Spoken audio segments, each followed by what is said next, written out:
to stand.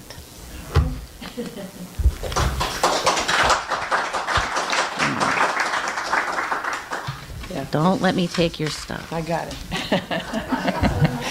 I'm watching you. All right. Well, I'm so glad to be here. Some of you know I live in Sholo, Arizona. You know where that's at? Yeah, yeah. Some people go, what? Where? Yeah. Or you live in the hot country. Well, I don't.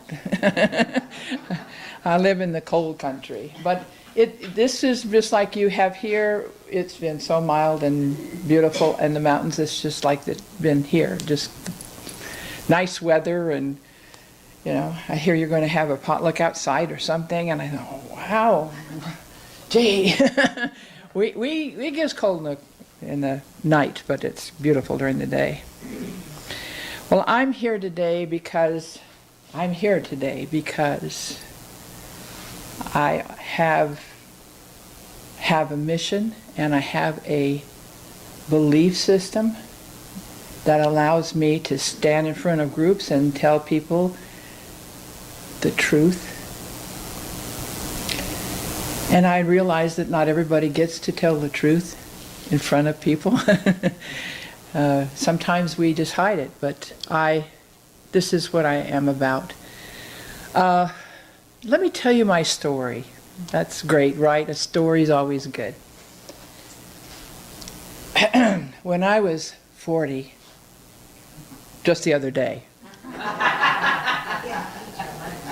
Just the other day, when I was 40, I was diagnosed with cancer of the uterus and had a tumor removed, and went into the doctor, and the doctor said, and this was 1983, so a couple of years ago, right? He said, you have to take chemotherapy. And I said, isn't there something else? No, there's nothing else. Chemotherapy is it. And you start in 2 weeks. And I said, I don't believe in chemotherapy. You imagine what that sounded like? And I don't, my mind is what I said. My mind doesn't believe in chemotherapy. He said, your mind has nothing to do with it. Honestly. And I didn't know anything. I hadn't found any spiritual base. I didn't, you know, I used to be a Methodist once. Recovering Methodist, you know, but I went to all kinds of churches and looked around, but I never really settled on anything. And so during this period of time, I decided on 3 things, and I'm going to discuss those 3 things, but and I said 10, but there's only 5, because they're going to double up. You're going to be glad of that, because I'd be here forever if it were 10, so it doesn't matter. Anyway, what I discovered was that there were 3 elements, and I didn't know anything, believe me. All I said was, my mind doesn't believe in chemotherapy. Then the next question is, what do you believe in? What do you believe in? And I read some books, and kept getting this answer. You know how it doesn't matter what's in the book? It's the answer, the little piece you get out of it. It was that little piece. What do you believe in? Well, it didn't quite sink in, I mean, completely. I had some, one of the things I did look at was I had some magazines, some old Science of Mind magazines sitting on a shelf in my library.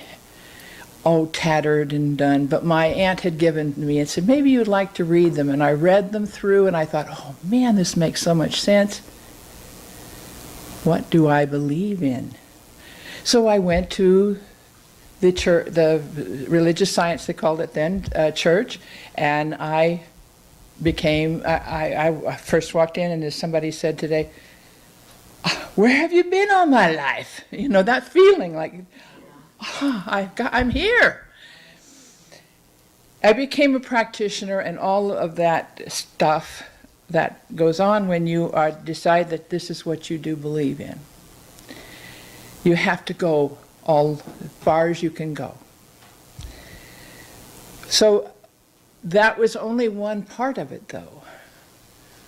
I also realized that I had to eat differently.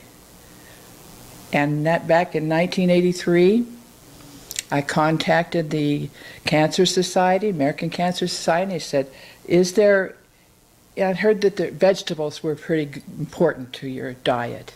So I said, is there any evidence about vegetables being a good idea for getting over cancer or changing your health or anything?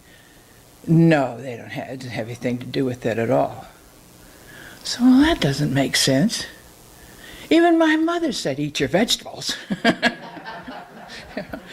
It just, it didn't ring. You know what I'm talking about. It didn't hit you, it didn't ring. It's like you know what works and what feels good and what feels right, and that didn't. Well, about a year later, if you remember, the American Cancer Society came out with a great big poster with all of it, beautiful poster with vegetables on it saying, eat your vegetables. Now, if I had stayed in that mode, a place of saying, okay, this is what there is, this is what I've got to deal with, this is how things are, I wouldn't be here. Nothing would change. So what simply mind and body means is that it's very simple, people. It's very simple. But what we have in our world right now is a complicated diagnosis, complicated what we're going to eat, what's good for us, what isn't good. Isn't that true? Oh, don't eat bacon. Oh, eat bacon. Oh, don't. It's just awful. We all like these things. We have been brought up on them. But what is the first one of those is to know your mind, know your brain. Yeah, you can't really know your brain unless you take it out and play with it, but you're not going to do that. So what I mean by know your brain is know your mind, and your brain is a thing that works with you when you feed it the right things. So number one, you're going to feed your brain good food. Extremely important. We think that we're just walking around with thinking.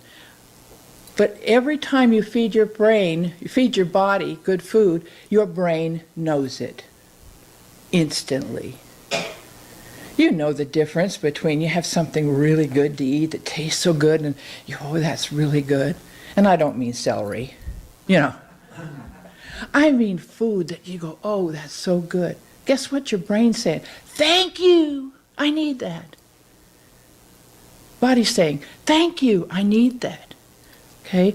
So you're feeding your brain. The other thing is you close your mind. And I mean that in close your mind to things that are not serving the brain. Okay? And one of those is, and you probably met her before, Nana Yabbit. Yeah, but we tried that once and it didn't work. It's no good. You can't do it once. If you tried it once, it's not any good. No, you don't want to go on that trip, do you? Because if you go on it, it's not good for you. Or you want to get well? No, you can't do that, because everybody says that once you have an illness, you'll never get over it. Yeah. So it's that negative thing. Okay, that goes on. Where does that go on? Where is that being fed to you? Yeah, your brain. We forget this. This afternoon we're going to talk more about this brain and how that is influenced by what you do, by what you put in it. So you close your mind to those things. Close your mind to people that you have in your house, in your life, and especially the television set. I have a real thing about that. We think we're just getting information from the television or radio, but we're actually getting is just involuntary stuff. Involuntary. It's going in, we are so adjusted to it, we don't even hear it. It just goes in. Guess what it's doing to your brain? Okay? Treat your mind like it was your car. Ooh. Keep it in good standing. And this is true of your body, but I'm going to say it in this sense. If you don't take care of your mind, and value it and say, oh no, I don't think like that. Why don't I think like that? Maybe I need to change my mind. Maybe I don't. Adjust and look, pay attention. Do I? If you pay attention, you'll know that the wheels are falling off the car, right? You don't want to get to that place with your mind. You want to keep it as good as you can, as long as you can. You're not going to be able to turn this mind in and get a new one. It's not going to happen, so it's constant looking at it. I call it examining, and looking at it. How am I different? One of the things we're going to do this afternoon is colors. I did the colors before, didn't I, for the workshop 2 or 3 years ago. It's all about how you perceive and how you think. But it's the different personality styles that you are made up of you, and how your particular style runs and works, and why does it like this kind of food and not that kind of food? How come it doesn't see different aspects of good health? Why am I doing these different things? And we'll go into that. The other thing is to open your heart. Open your mind, open your heart. When you are listening to Nana Yabut or the television or the whatever, your friend who's telling you how things are, you are actually closing off your heart.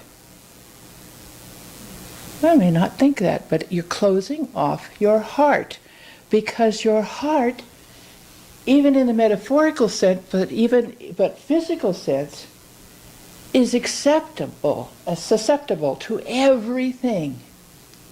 Your heart knows the truth. You've heard that.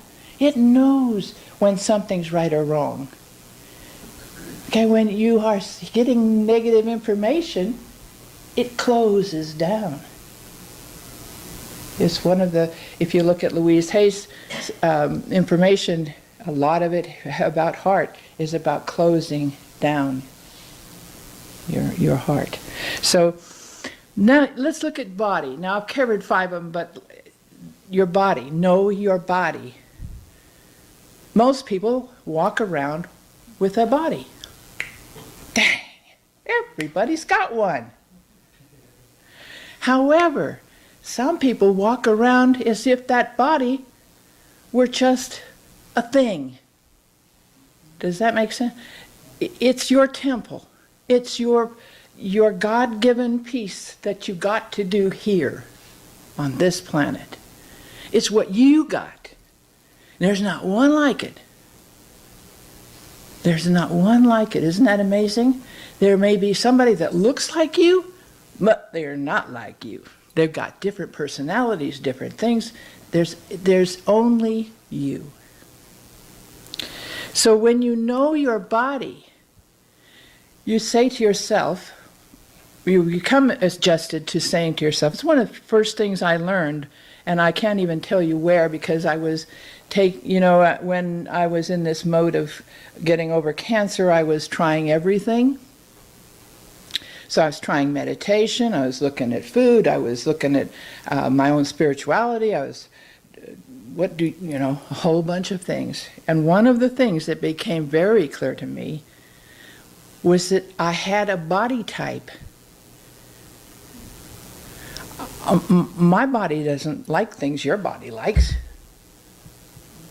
It doesn't like those things, or it likes these things and you don't like those things. And it's not about food, it's about everything. When I see something, you don't see it the same way, do you? It's your personality type, your color, that says that's how I see the world. If you want to change it or look at it differently, you can. Because you're not, just because you have that personality doesn't mean that's your sentence, that's what you do. That's your only thing. It means that's your choice. Let's look at our choice in body and how we feel about ourselves. Okay? No, do you go slow? Do you go fast? All of that is included in colors. Where am I? Know your body. Feed your body. That doesn't mean McDonald's.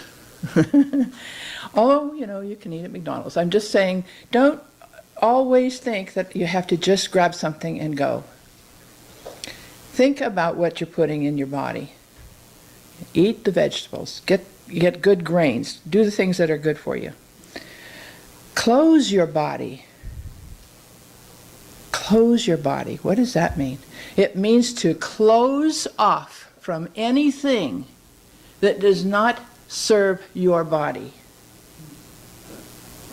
Close off. Don't accept it. Don't say, well, I guess I'll eat a hot dog. I know they're full of all this junk, but I'll eat a hot dog today because everybody else is eating one. You can. But then you're giving away your body. Does that make sense? You're giving away. You're not, if you close off and say, no, I'll have something else. I'll do it later. I'll eat later. Whatever. You'll change those little thoughts that have always been the same. And it's all about change, but it's not about making big changes. What I found, and working with people, all kinds of different people who have different dis-ease, is that it's not about, they'll think, oh, I've got to change everything. Everything is all wrong. I spent my whole life doing it the wrong way. No. You're here, aren't you? No. What it's about is making sure that you take the time to make very small shifts. Tiny shifts. Like, I'm not going to eat hot dogs anymore. A small shift in a way. I'm going to walk 5 feet. I'm going to do some kind of exercise I've never done before. I'm going to change that, just the slightest. My mind will tell me, oh, you can't walk that far, or swim, or what I'm saying. You can't do that. What do you think? However, I will guarantee you that if you take that first step, or you go to the pool, or whatever you do, you make one shift in your changing something in your body structure, in your physical self, everything else changes. It's like what's that called? In a clock where it hits the next, and the teeth, where the teeth. It won't go if it doesn't have the teeth, right? It won't go. It won't move. I'm sorry, I can't remember the words. But it won't happen. Even if the teeth some of them are missing, it still work. As long as it keeps rolling and trying, it will keep going. And that's how the body works. You can be missing something. We have this miraculous body. We're missing something. Something's weak. Somehow this body knows that and goes on anyway. Goes on, does its own thing. So treat your body like your car. Okay? Pay attention. What's falling off? Do you have is your steering wheel okay? Are you moving along in the right direction? Are you going in the direction you want to go? Is it slow? Is it fast? How do you feel about it? And one of the people that you want to be careful of Here she comes.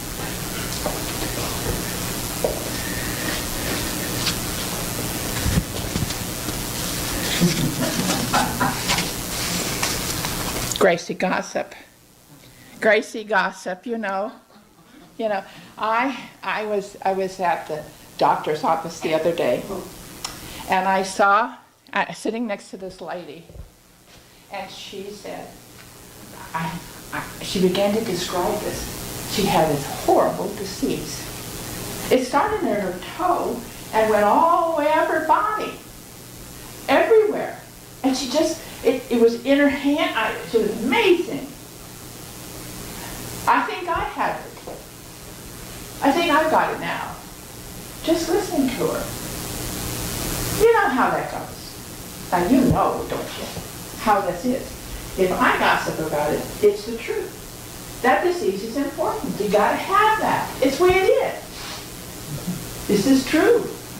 If you hear it, you believe it, your best friend may tell you, I've got a problem, it's so big.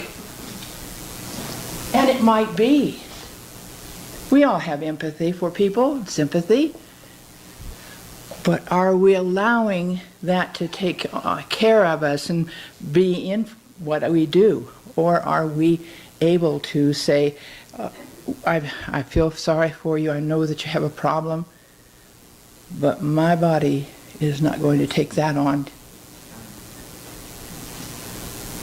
We do, don't we? We take it on. We say, we hear somebody else is sick and we think, oh, I don't know if I'm going to get that or not. That doesn't sound good. I just left my great-grandson in Chandler, and he had a fever. I stayed overnight. He had a fever and pink eye, and he didn't feel good. No kidding. And I thought, I can't afford this. You stay over there, and I'll stay over here. Now, you know, I loved him up, but you have to guard your body against those things. Does that make sense? You have to put the little shield up that says, you know, I know this world is made up of those things, and people have these problems, but I also know that God is going to take care of me, and I have a body that's straight from God. Straight from Spirit. It's not been anywhere else. And if I really want to express who I am, which is the God self that I am, I have to take care of my body, my brain, and my mind. And when I do, my spirit, my sense of my, not, I'm saying my, but you know I mean you, our spirit will soar. It'll have more energy than you know what to do with once you align it. The other person that, I'll bring her out, she's an interesting person. Oh, I have a headache. Oh, it really hurts. I am walking wounded, okay? I'm walking and I'm wounded. Every time I turn around, somebody hurts my feelings. I can't do anything, it just hurts all the time. I've never forgiven anybody for anything. But I don't know why I have a headache. Yeah. And we probably have met people like that, right? All the time. If we want to take care of our body, we have to exercise. You can't have a car. I bring up this car metaphor because it sounds good. It made sense to me. You can't have a car and leave it in the garage and never use it. What happens to it? It deteriorates. The wheels get all cruddy. Everything about it all falls apart and you can't use it. It takes a lot to bring it back. You know, it needs new engine. It needs new. Well, you can't do that with your body. You can't get a new engine. But you can revitalize the one you have. Louise Hay says that you can get over any dis-ease. Any. Ernest Holmes said you can get over any disease. You don't have to keep it. But your mind believes it, I found. When I work with clients, that's the first thing we look at. What are you thinking? What brought that on? What brought you to the place where you think this? And then we look at how's your body?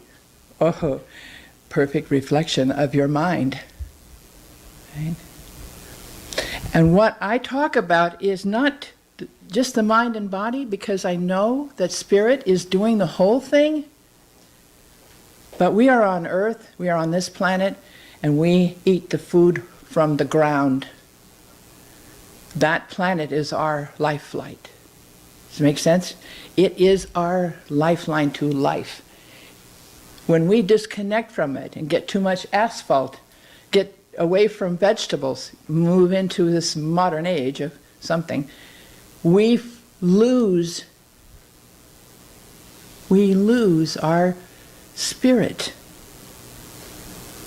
I know God's always in there, Spirit's always in there. I mean, we lose that, yes, let's do it, spirit. Let's try that. Let's have a good time. Let's have real life, spirit. That's what God wants for you. It's not something that I'm, making up. I know God wants that for me, and I know God wants that for you. Live as if you just can't, there's not another second left. I got to do it. I'm going to do this. Why not? Why not? And the motto ought to be, yes, I can. I can do it. I can change things. I can heal myself. I can take care of myself. I am God. I am spirit running through me. And I know that everyone else has the same spirit running through them. Hello. Now she comes in, right?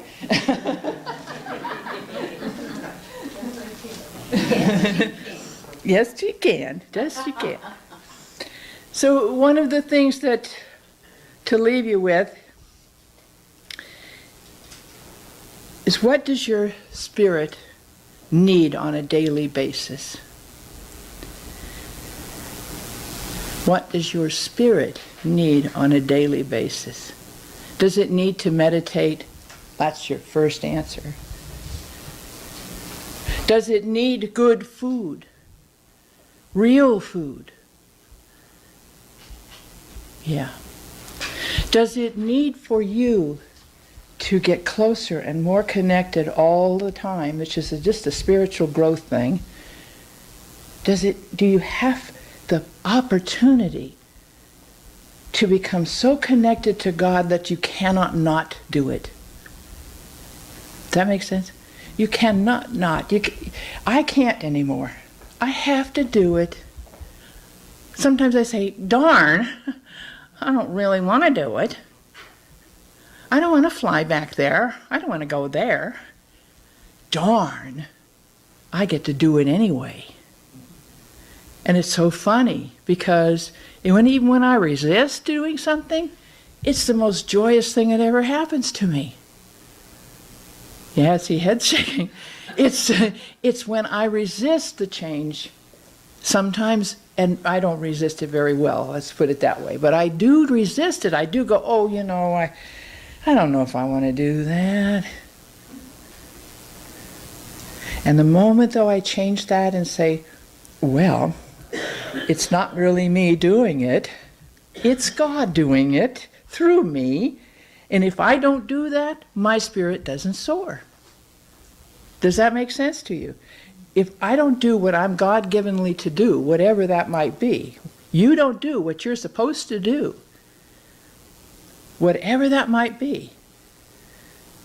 And I mean to change the world, to help yourself, to give you, to do whatever. There's a quote that says, do what you look forward to doing every day. Do you stay busy, stay productive, and get the most out of yourself each and every day? That's your spirit talking. That is your spirit talking. It is your chance to change that. This afternoon we'll be talking about, we're expanding on everything I've just said. We'll be talking about how does this personality that you have, this body that you have, why is it that I can't change this? Or why is it that I don't like this person? Why is it that I can't make the difference? Okay? That's what we need to do to make a change. How many of you have ever tried to make a change and gone, whoa, I don't know how to do that. Ooh, never mind, I won't do it at all. Because that's the next thing, right? If you can't figure it out, you're not going to do it. You're just going to, forget it. What if you figured out what was the little block, and I mean little block, that's stopping you from having more? Healthier life, more money, whatever it is that you want, relationship, whatever you want, has to happen by you shifting something. Shifting your mind, shifting your thinking, and looking at the whole holistic picture of yourself. That's what we'll be doing this afternoon. And I say thank you for having me here. Let's go ahead and do, what are you doing? We're doing the, you took my paper, didn't you? Okay. What sort?